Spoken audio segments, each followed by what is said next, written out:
Welcome, everybody. My name is Kate Russell. I am a technology reporter and author. I have worked for about 12 years for the BBC covering technology, and the session that I'm chairing today is all about how virtual reality may or may not one day replace the classroom of the future. As you can see, we have 4 panelists. 3 in physicality, and 1 who is joining us via virtual reality all the way from Texas. So I will ask my panelists to introduce themselves to you very shortly. But first of all, I want to sort of set up the conversation with a little bit of my own thought and experience. I'm a gamer. I started getting interested in technology and the internet and the thing that became my career because I fell in love with the video game. And for me, that was Elite on the BBC Micro back in 1984. I don't know if we've got any classic gamers here or not. But it was a 3D line-drawn universe. And for me, back then in '84, that was the VR of today, right? It was the first time we'd seen computer-generated 3-dimensional environments that had this kind of seamlessly never-ending space inside a little box on the table. And for me, it really ignited an interest in learning about some of the academic principles that I was failing to be interested in at school. So for me, the evolution of technology and virtual spaces and gamification and the playful nature of being able to design your own education experience is really important. And although we're calling this session virtual reality, when I say virtual reality to you, how many of you think Oculus, HTC Vive, right? You think, okay. How many of you believe that in 2030, given that 12 years ago we didn't have smartphones, commonly, how many of you think that we are going to be using virtual reality through little screens that we attach to our foreheads in 2030? I don't believe we are. So I would like us to think beyond the technology of today to what the shape of technology of the 2030s may be. And then we really are living up to the headline of this event, which is thinking of the classrooms of the future. Gartner actually believes that even in 2 years' time, by 2020, 30% of web browsing sessions will happen in a screenless environment. So we need to be thinking about conversational user interfaces. We need to be thinking about ways that we interact with and interface with technology in a virtual environment that don't necessarily involve the physicality of hardware that we're used to today. I want to think about AI, machine learning, big data, all of these things that can create user experiences in virtual space that will change the face of education in the year 2030. And technology gives us an incredible opportunity to engage with students in a way that they've never been able to engage with them before. Kids, particularly kids whose minds work differently. Children who are not engaged with education at the moment in the same way I wasn't back in the mid-'80s. They are the ones, they're the thinkers of the future. They're the ones who are going to be coming up with the ideas and the inventions to solve the problems of tomorrow.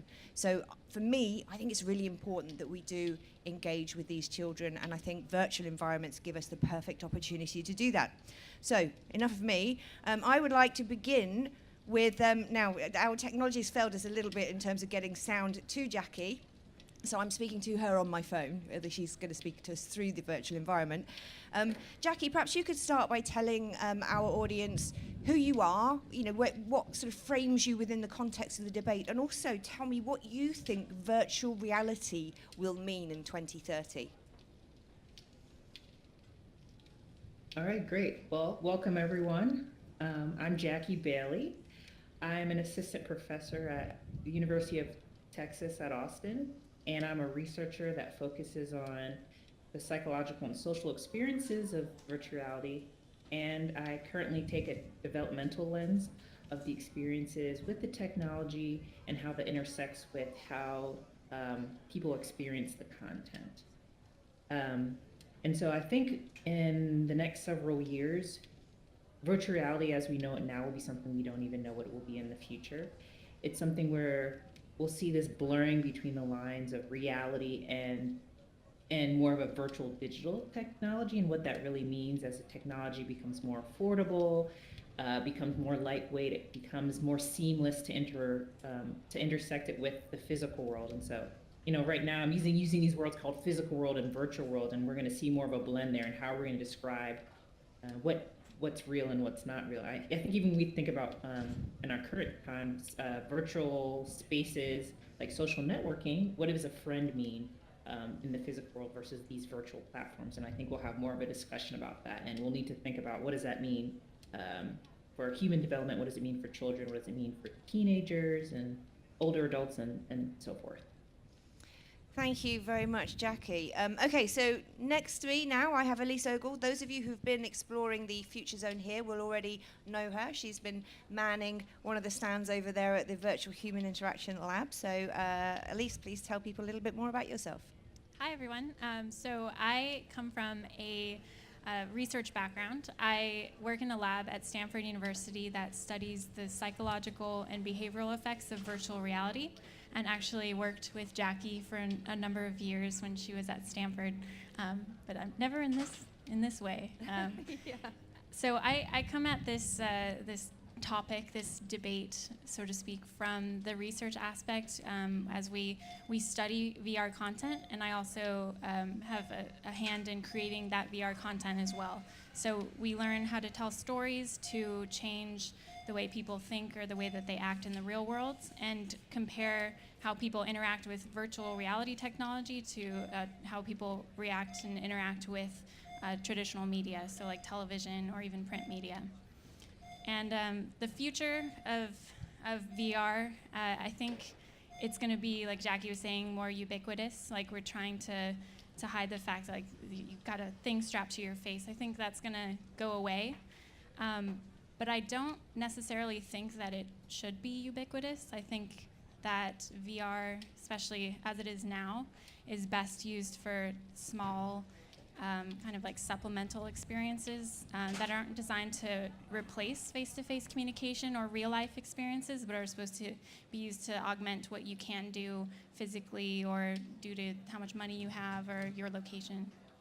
Perfect. Thank you, Elise. Okay, and next to Elise, we have Paul Turnbull. Those of you who were here in the last session, in the last panel session, will know that he has already been talking a lot about artificial intelligence and the role of the super teacher. But please, if you could introduce yourself and tell us where you think VR will be in 2030.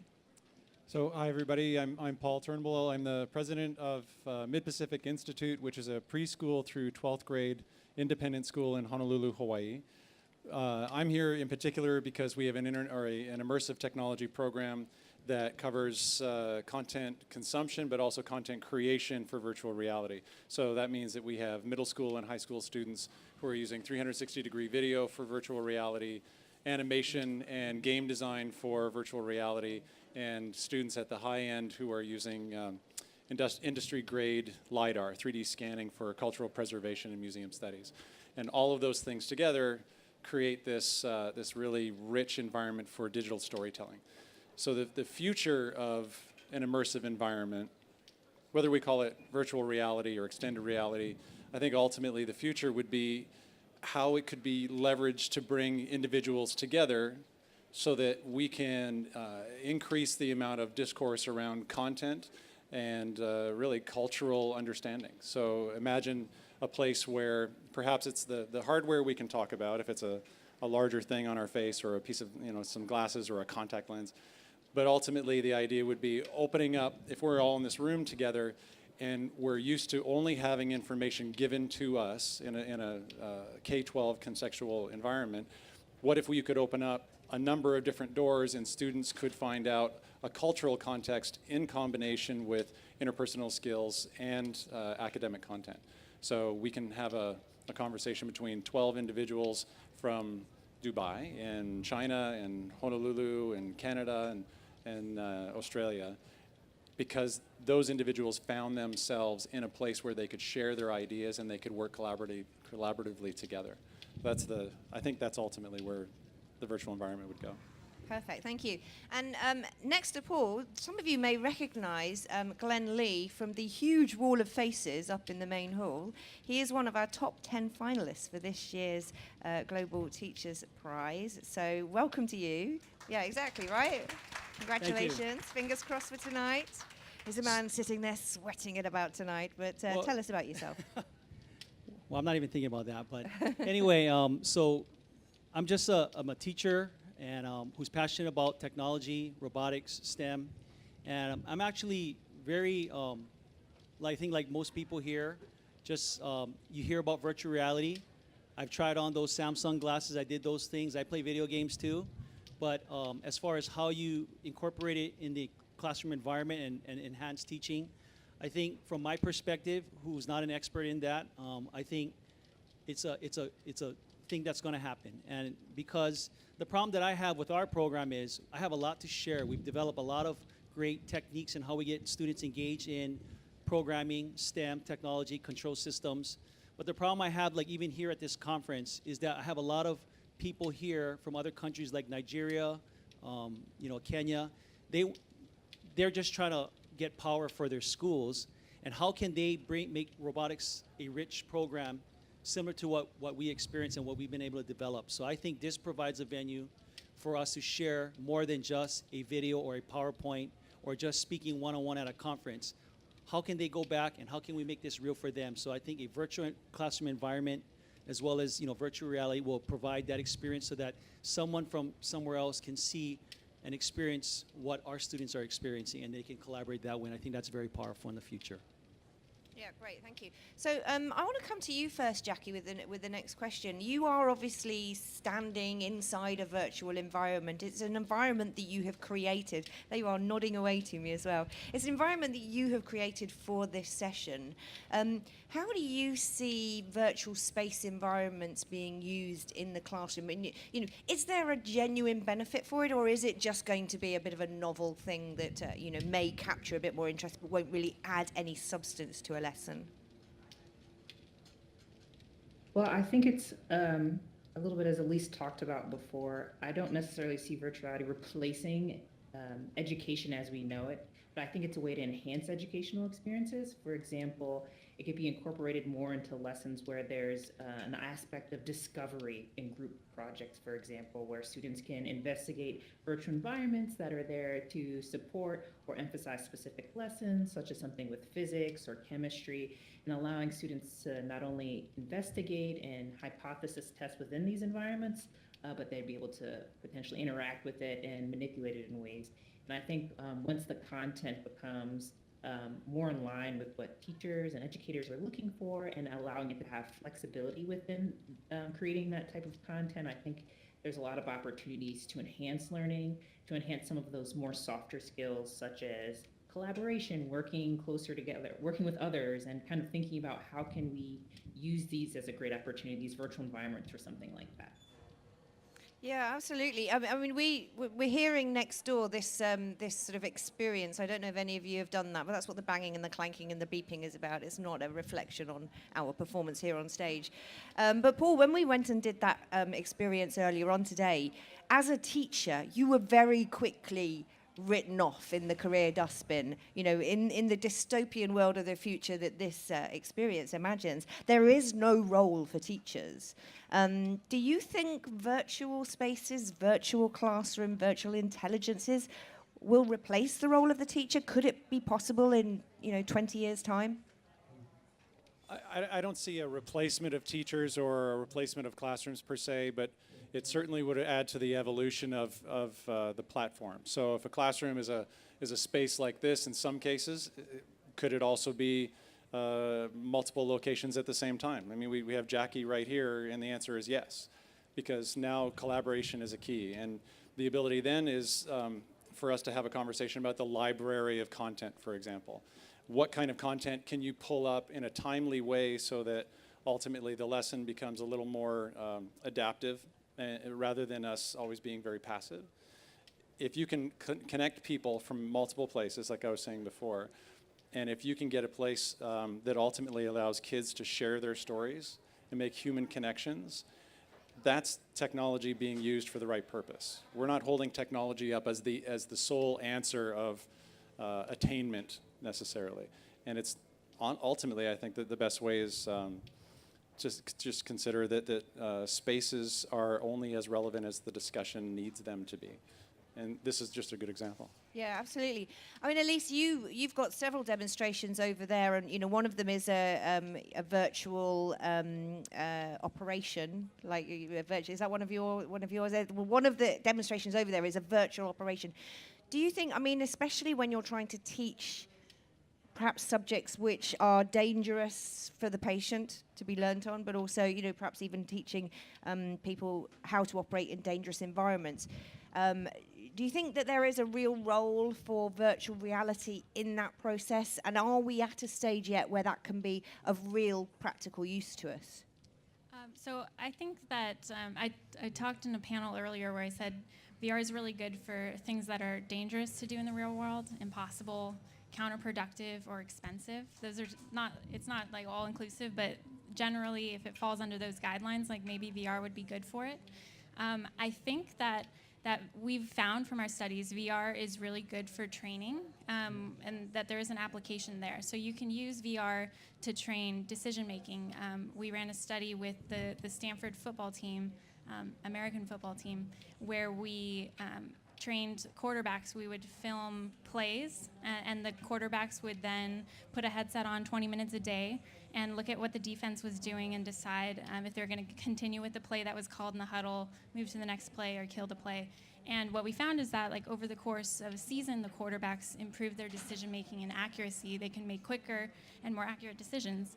And this is just one example of ways that VR can be used to not replace on-field training, for example. Like, we're not going to teach quarterbacks how to throw the ball in VR at this point because tracking and rendering is not quite good enough. But we can use it for other things that require, like, mental repetition. And I think that is there right now. Mental repetition is there. The physical, like, muscle memory is, I'm a little skeptical. But I'm sure the surgeon team over there might disagree with me. Yeah. They certainly know more about that than I do. But everyone should go check that demo out now. Yeah, and in fact, Alice, our organizer, killed the patient several times when she gave it a go. So there is an argument for it. Now, I'm going to come to you next if you've got questions or comments. So make sure you're preparing yourself mentally for the shock of me asking you to contribute. What I would like to ask you, Glenn, though, is one of the things that we've been talking about as we've been sort of talking offline about this is the whole idea of curated experiences for students. We're coming more and more, especially with Generation Z. Generation Z, really, we're talking in terms of technology, this idea of mass customization. People want things to be individually tailored to them, be it products, be it a pair of trainers or an experience, a holiday. Can we use these technologies to actually give that mass customization experience to students to allow to bridge the gap between being a super teacher and actually, having the information and the facility to provide that personalized learning experience for students? Can virtual environments help with that? Well, of course. I mean, I think the biggest problem for me as an educator, whether even when I collaborate with other schools, I mean, there is a resource constraint. I think, they talked about the fact that you can provide this experience, but what happens if you don't have the resources? I think for most teachers like myself, we're dealing with a whole lot more than just concepts of what we want. And I think virtual reality provides us the opportunity, I think, for us to give that experience to others.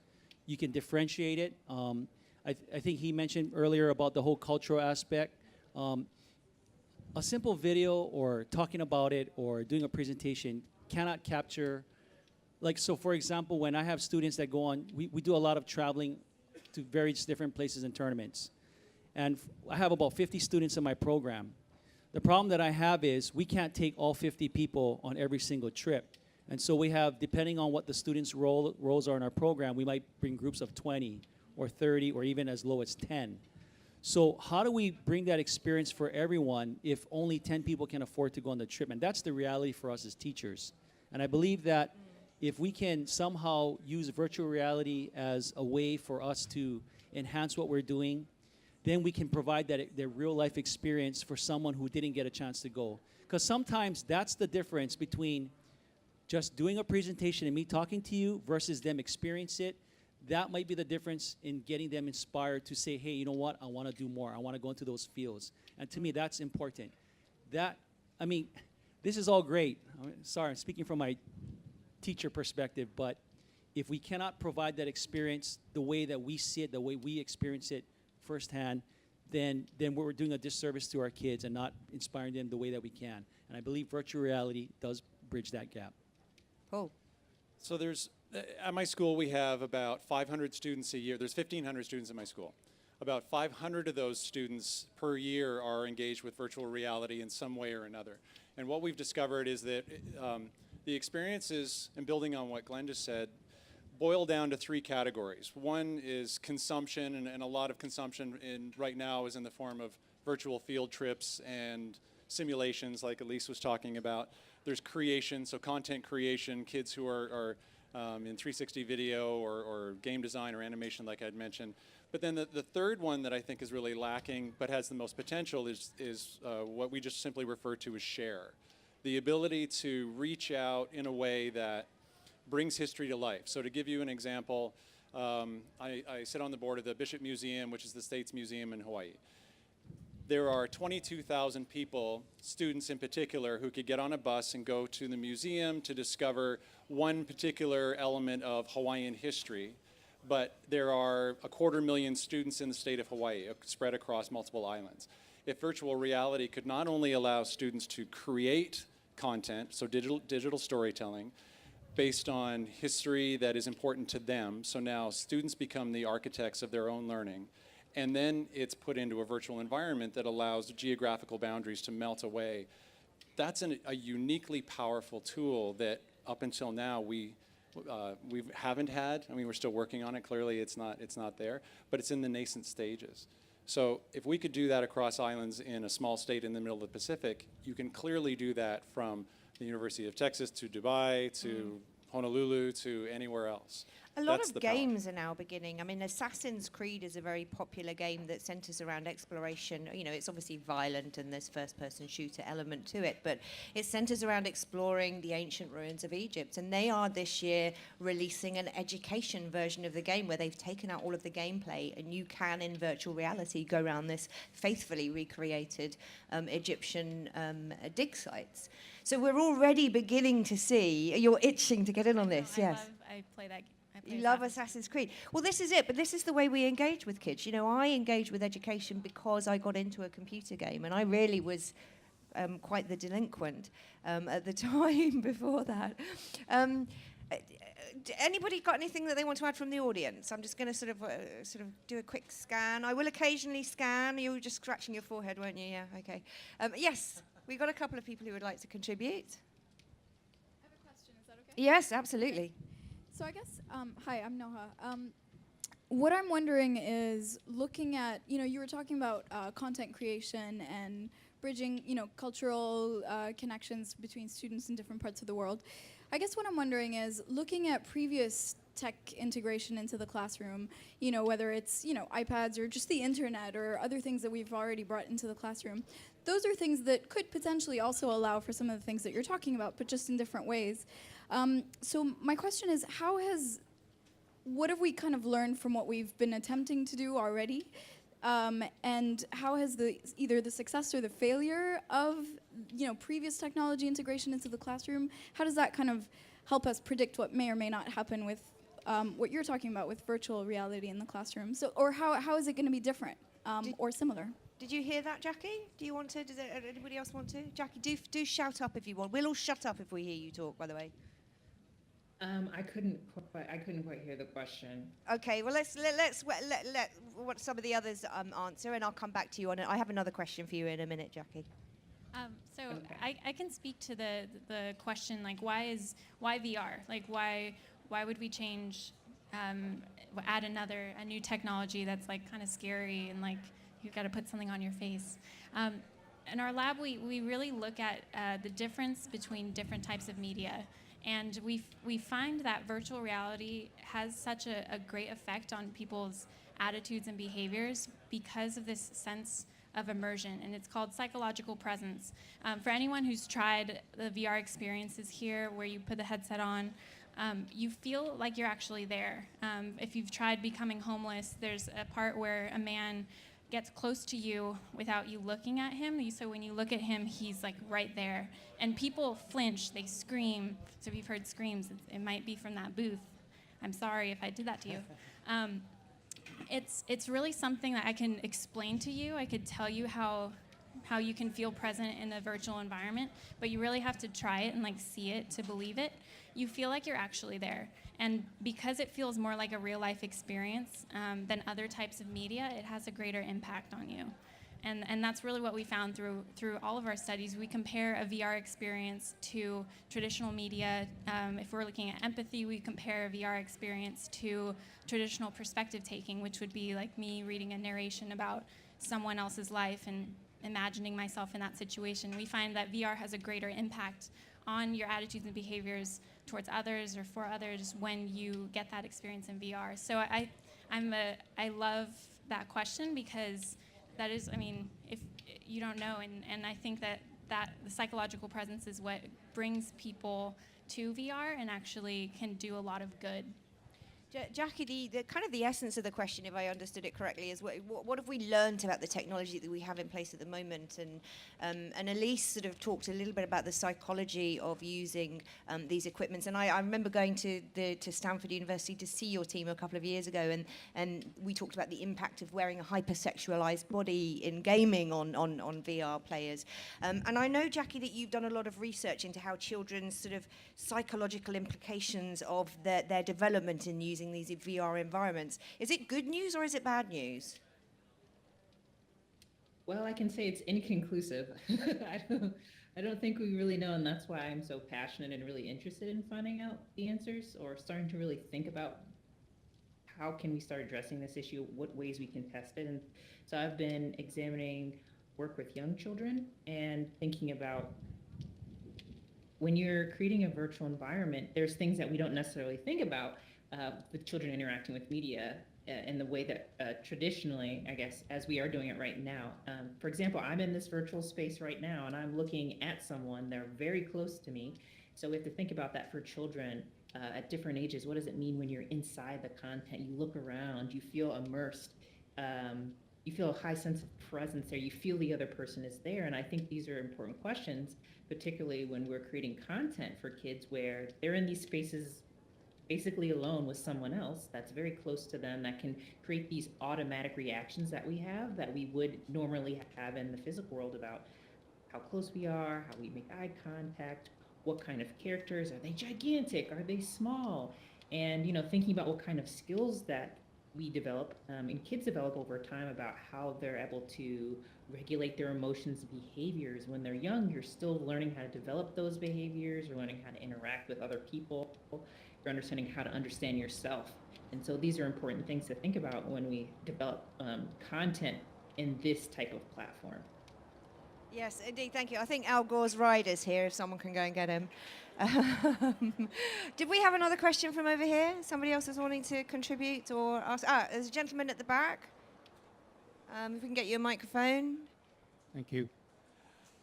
What are the current challenges that you face in designing and developing content for such an environment? And what do you think are the skills that are needed to produce such content in the future? What are the current skills that we need and what are the challenges we face in designing content for these environments? Yeah. One of the things is that it is a new type of technology. So if you think of like the lessons learned from making films, like there's a way that films are made now. It's like set, you can like focus on things and you can like zoom out and do some cool like artsy things.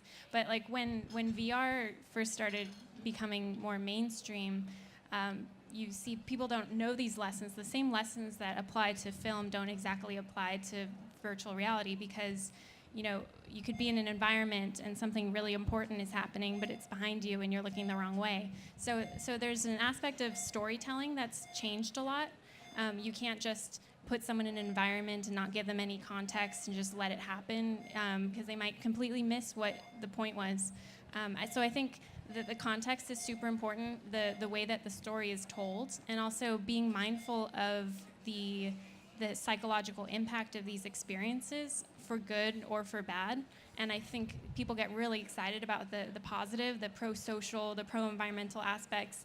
And it seems like people think too late about the negative effects. And so it's something to keep in mind. And we want content creators to explore and like push the boundaries, but also be mindful of that impact. And I think that's like where people are kind of hitting roadblocks now. So where we are, the whole process starts with why. Why are you endeavoring to tell any particular story? And then ultimately the follow-up question is, why would VR be a value add to that story? And there are great examples of empathy that Elise and her team at Stanford has done that talk about the value add, that clearly the presence that she was talking about is there. At the K-12 level where we are, we're clearly not, a sort of a development house. We're not an animation team like DreamWorks or something like that. But they have the skills to tell a story essentially in a 3D storyboarding way that has a strong hook, and we always ask them to have a cultural relevancy. So if it's place-based or if there's some sort of story that they want other kids to see, then they have to do it in such a way that makes sense and it has an impact and it's purposeful. The ability for that story to be the kind of story you remember, sometimes, we're three-dimensional beings and we consume media in a two-dimensional way for the most part. If the story is so impactful that it's going to cause you to remember it and then maybe change your behavior or maybe treat somebody a little more kindly than you would have, that's a great reason. So that's why at our particular school, what we do is look at digital storytelling, computational thinking, and engineering, and we just stay in a lane, and that's all it is. I think the short answer right now is that there's a ton of stuff out there for content, and not a lot of it's very good. So it's going to take time. Yeah, absolutely. We have two down the front. We'll go to you first. Hello. Hi. Just one thing that inspired me about the content aspect. Okay, the virtual reality is a perceptive environment rather than a literacy environment in a typical sense. So the instruction is perceptive, so it hits many different touch points from our psychology at the same psychological presence, which is of immense value, of course. And to get out, so when you take the lenses off or the context out, there is a residue in your psychological imprint, which is very positive, hopefully, depending on the content. What about therapeutic uses for things that are psychological blocks, necessarily, depending if you can filter the interactivity, obviously, between arachnophobia or actually dealing with certain perceptual issues, because you can tell people forever and they can understand it, but they have a visceral reaction to it, which is not perceptual, and you can't always put them in an opportunity to deal with it in a progressive level, so that the stakes are managed to a certain degree. Am I on drugs or not? It's a great question, and actually, Paul, I think it kind of reflects back to some of the things that we were speaking about yesterday around this topic, which is, what are the ethics as well behind using technology like this to influence perhaps the way people think, give them learning styles. Exactly. So, what do we think? So one of the applications, the successful applications that exist right now for virtual reality is for the treatment of phobias through something called systematic desensitization. So you can be exposed to your fear at different increments, and it's software. So if you're afraid of spiders, I can make a spider appear in the virtual environment, and the spider starts out across the room, and then with the therapist, you're walked through like how to like confront your fear of the spider, and then eventually the spider gets closer to you, and then we render it on your hand, and then I'm standing here and I'm going to touch your hand, so you get that synchronous feedback, and people find that your fear can be reduced. It's also, because it feels more like a real life experience. It's also been found to help people with post-traumatic stress disorder. So specifically, I talked about this morning. I'll repeat. If you have had a traumatic event and you want to get treated for it, oftentimes you have to actually relive the event and go through the same feelings that you felt at the time of the trauma. And so in VR, they instead of having you imagine the trauma happening to you, they can create an environment where, you know, you can have certain sounds happen at a certain time, or like even smell now in virtual reality, and a therapist can like walk you through that VR experience and talk you through like the things that you're feeling, and you're confronting your fear incrementally. Yeah. Yes. So I think Yes, that I actually have a thought on this as well. I don't know. I can't tell who's speaking, who's not at this point. Oh yes, go ahead, Jackie. Go ahead. Did you have something you wanted to add or not? Yes, oh, I can. I do. Actually, I want to try something. I think I can raise my hand now. Yeah, there we are. We see you. So this is something I think a lot about because at least in some of my research, particularly looking at young kids, it's seeing that compared to these less immersive features, these 2D traditional platforms, children are using their cognitive skills a little bit differently. They're really working really hard to use those cognitive skills. They're using really hard to work those cognitive skills in VR compared to two-dimensional environments, and they're interacting with these social characters where they're following the instructions of the character. They're doing what the character tells them more often than less immersive environments. And so these are these questions about, it can be leveraged as a great learning tool, but what if these environments tell children to do something that's antisocial, or these characters encourage them to do something that's a harm to themselves or others? So really thinking about really understanding the content, how kids interact with it. Great. Yeah. Thank you, Jackie. Okay. Question from the gentleman in the front there. so. It does actually kind of tie into something that was just said. That I think that I'm finding quite interesting is that a lot of the references are talking about 2D media and talking about a three-dimensional version of media, and talking about something that teaches empathy, and talking about how to get somebody to look behind you when a thing's happening. And like all of this is theatre. Like all of these problems are solved by theatrical solutions, yet nobody in the VR space seems to talk about theatre as a solution to the problem. Everyone makes the film reference or the game reference, and nobody really makes the theatre reference, and it seems like a really obvious solution. Why do you think that is? I think that what we found, like content creators, like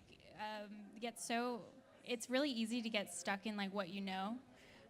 And what we try to do when we create content is really create a multidisciplinary team. And I don't think that's happening enough right now. You can see like when we go to like a film festival and they've got VR showing, people are incorporating theater into it, where you can get a VR experience where like there's one where your mother's she's been diagnosed with cancer, and at the end there's an actress who's there, and she's your mother, and she was just in the thing that you were looking at, and you get to like hold her.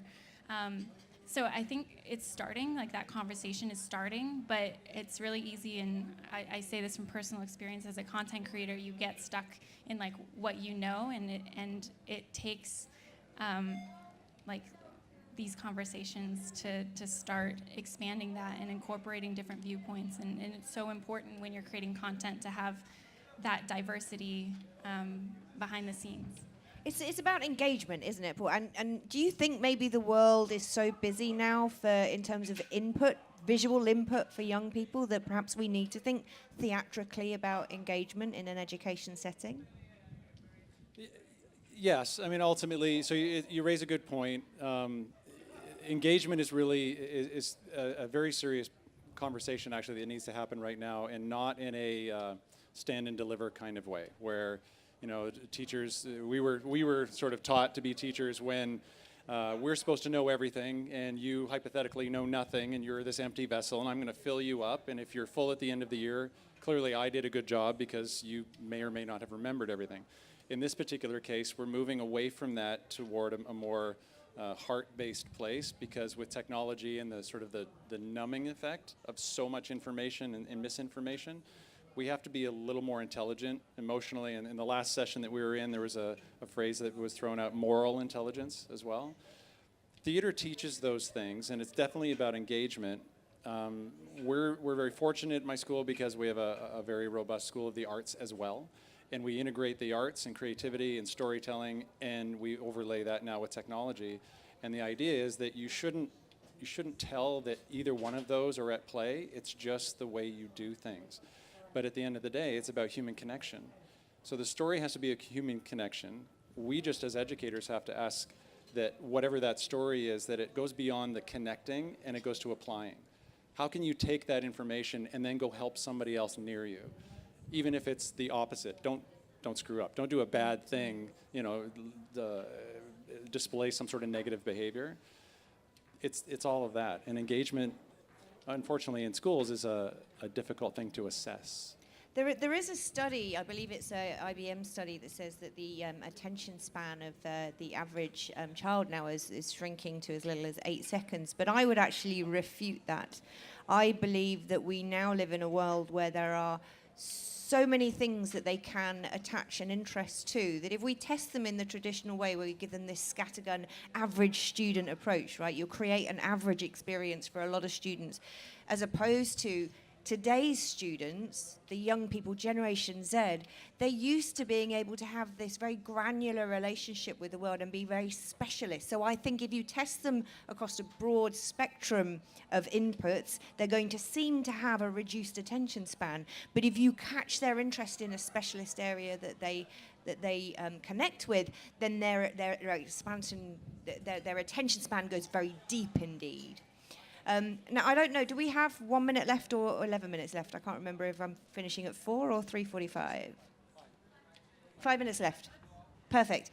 Okay, any more sort of thoughts or questions? Yes, lady there in a white coat to the back. If we can pass the microphone back to her. Thank you so much. And there's a gentleman as well. We'll come to you. If you can keep your comments and questions quite brief now, as we're in the last 5 minutes.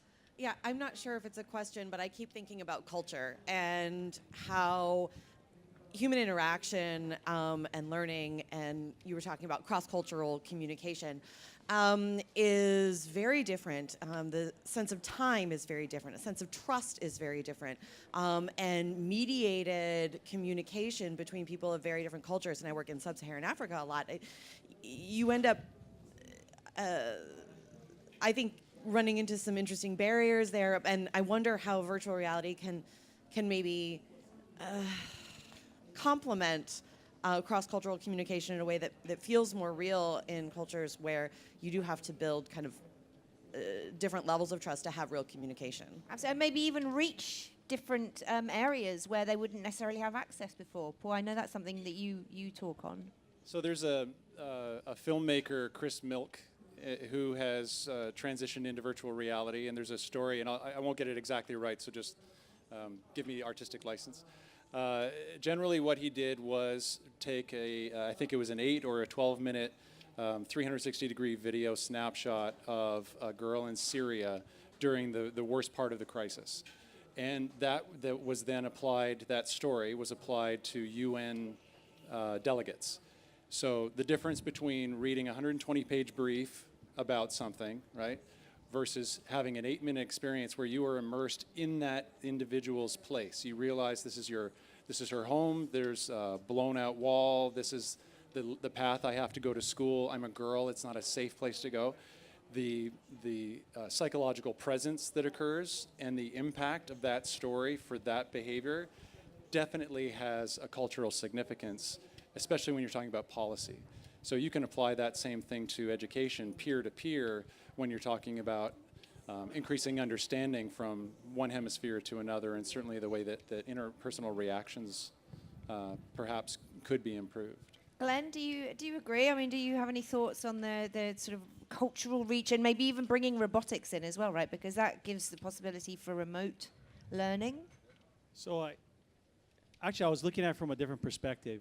I was thinking that by having this virtual reality, besides understanding and, like in working with another country and trying to, getting a more real feeling and maybe perhaps breaking down the barriers for these cultural differences, I'm looking at it from a different perspective. So if I'm teaching my students, I think this provides an opportunity for my students to find out, is this something that I really want to do? Maybe the idea of working with kids from another place is a great idea, but maybe when they're immersed in it and it feels real, maybe that's not something they want to do. Maybe they want to provide, maybe what they thought initially, the virtual reality part and being immersed in it, would change the way they feel about something. it's like how we, like propaganda, you know, how we feel about different things, different places. Now you're immersed in that, you feel what they feel, it touches more of your senses, and perhaps it changes my perspective or my views or refines it to something that's more accurate versus not, you know, not just understanding it, but being able to change the way I feel or react or act on it as a result. Yeah, absolutely. Okay, last comment from the gentleman at the back. Yes. Yes, I just want to dig a little bit deeper of the idea that the students craft their own experiences. I mean, Yeah. what do you mean by that? So self-curated environment, so not really so much the students crafting their own experience, but rather the inputs from what they respond to being given to a technology, perhaps a machine learning or a big data algorithm, to then tailor the educational experience to the kinds of things they respond to, right, Paul? This is something that we were talking about again. Yeah, so we have international students at my school. So take Japan as one particular country.